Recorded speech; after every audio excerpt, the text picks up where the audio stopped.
The mirror hung in the office, draped in shadows. It was old and tarnished, its silver backing worn away by time.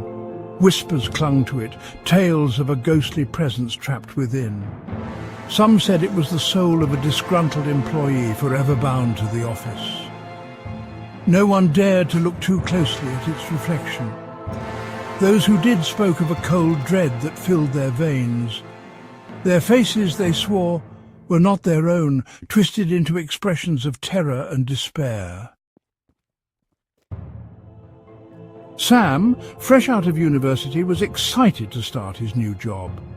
He was ambitious and eager to prove himself. He paid no mind to the whispers about the haunted office or the strange mirror that hung within.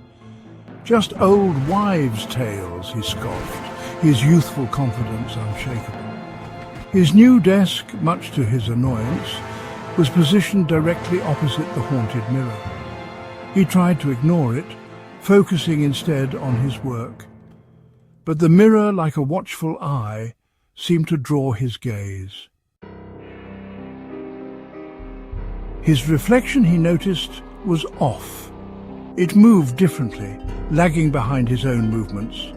One evening, as he worked late, he saw it, a flicker in the reflection, a fleeting glimpse of another face superimposed over his own. It was pale and gaunt, with eyes filled with a deep, unsettling sorrow.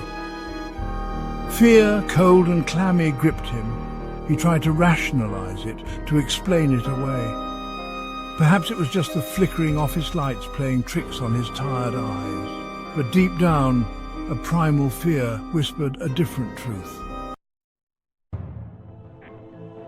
Desperate to escape the unsettling presence of the mirror, Sam decided to move it. As he touched the cold glass, a jolt of energy surged through him. He stumbled back, his mind flooded with images not of a haunted employee, but of the mirror itself, crafted centuries ago with dark magic. It was the mirror that was the entity, feeding off the fear of those reflected in its depths.